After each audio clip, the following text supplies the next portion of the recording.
ఒక ప్రయోగం చేశారు. వాళ్ళకు కావాల్సిన వ్యక్తే ముఖ్యమంత్రిగా ఉండాలి, బలహీనుడే ముఖ్యమంత్రిగా ఉండాలి. అలాంటి ప్రయోగాన్ని మన రాష్ట్రంలో చేయాలని ఎవరైతే బాగుంటుందనుకున్నప్పుడు మనల్ని దెబ్బతీసి ఒక అవినీతి పార్టీని పైకి తీసుకొస్తే ప్రతి వారం కోర్టుకు పోతాడు. కాబట్టి రేపు ఎప్పుడు కావాలంటే అప్పుడు బెదిరించి ఏ పని కావాలంటే ఆ పని ఆయన ద్వారా చేయించుకోవచ్చు. అతనైతే వాళ్ళ చెప్పు చేతుల్లో ఉంటారని, నేనైతే ధైర్యంగా పోరాడతానని, నిలదీస్తానని మనల్ని దెబ్బతీసే పరిస్థితికి వచ్చారు. కొన్ని పార్టీలు ముసుగేసుకున్నాయి. ఆ ముసుగు వీళ్ళేసుకున్న ముసుగు కాదు, ఎన్డీఏ నరేంద్ర మోడీ తొడిగిన ముసుగిది. ఆ ముసుగు వీరుల ముసుగు తీస్తే బండారం బయటపడుతుంది. ఆ విషయాన్ని, ఆ ముసుగును తీస్తామని మీరందరూ కూడా కంకణం కట్టుకొని ముందుకు పోవాల్సిన అవసరం ఉంది. నరేంద్ర మోడీ గారు బలేరా రాజధాని 2 జిల్లాల్లో ఒక పెద్ద సిటీ కడతామంటున్నాడు. గుజరాత్ లో 2 జిల్లాల్లో ఒక పెద్ద సిటీ కావాలి. ఈ తెలుగు వారికి ఒక అమరావతి వస్తే ఎందుకు మీకు కడుపు మంటని ఈ సభ ద్వారా నిలదీస్తున్నానని చెప్పి కూడా మీకు తెలియజేస్తున్నాను. నిన్న ప్రధానమంత్రి గారు మాట్లాడుతూ చెప్పారు, దక్షిణ భారతదేశానికి అన్యాయం చేయమని. అన్యాయం చేయకపోతే ఏంటి మీరు చేసింది మాకు అడుగుతున్నారు. నేను పోరాడేది కేంద్రం పైన, నరేంద్ర మోడీ గారి పైన పోరాడుతున్నాను. కాబట్టి కేంద్ర రాష్ట్ర సంబంధాలపైన పోరాడినప్పుడు మీ అందరి బాధ్యత. మీకు రాజకీయ ప్రయోజనాలుంటాయి, వ్యక్తిగత ప్రయోజనాలుంటాయి. రాష్ట్రాన్ని ఇబ్బంది పెట్టే పరిస్థితి మాత్రం ఎవ్వరికీ ఉండడానికి వీలు లేదని చెప్పి కూడా నేను మీకు తెలియజేస్తున్నా. పక్కన రేపు 20వ తారీఖున ఈ నెలలోనే నేను కూడా పుట్టాను. అందుకని 20వ తారీఖున ఉదయం నుంచి సాయంత్రం వరకు నిరాహార దీక్ష చేయాలనుకుంటున్నాను.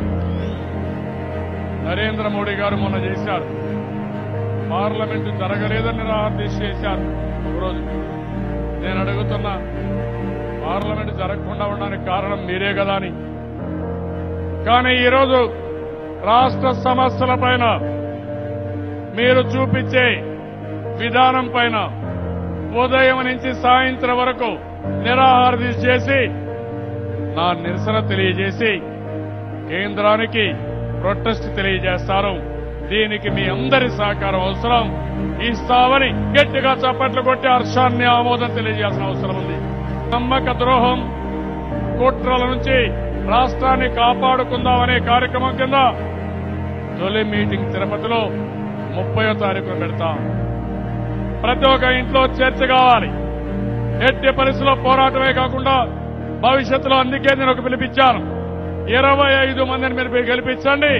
భవిష్యత్తులో ఢిల్లీని శాసించేది తెలుగుదేశం పార్టీ తప్ప ఇంకోటి కాదు. అప్పటికి కూడా చేయకపోతే భవిష్యత్తులో ఒకటే చెప్తున్నా, చక్రం తిప్పబోయే తెలుగుదేశం.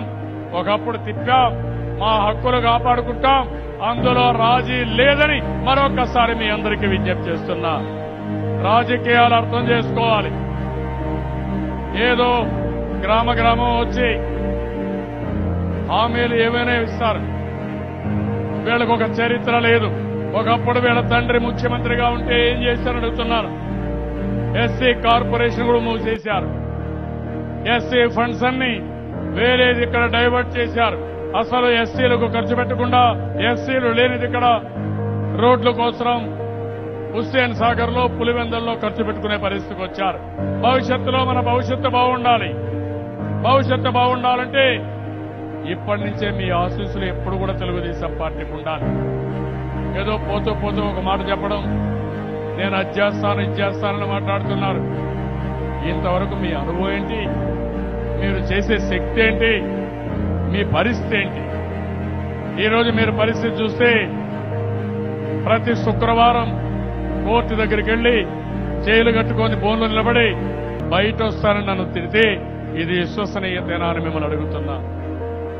రేపు అలాంటి వ్యక్తులు కేంద్రానికి భయపడరా అని నేను అడుగుతున్నా. ఒక వ్యక్తి ఎప్పుడైనా మీరు చూడండి, బెయిల్ పైన బయట వచ్చినప్పుడు ఊరిని బాగా చేస్తామంటే అసలు బెయిల్ క్యాన్సిల్ చేసి జైలుకు పోయే పరిస్థితి వచ్చినప్పుడు ముందు బెయిల్ చూసుకుంటారు, కేసులు చూసుకుంటారు, తర్వాతనే మన ప్రయోజనాలు ఆలోచిస్తారు. అదే రాష్ట్రంలో జరుగుతా ఉంది.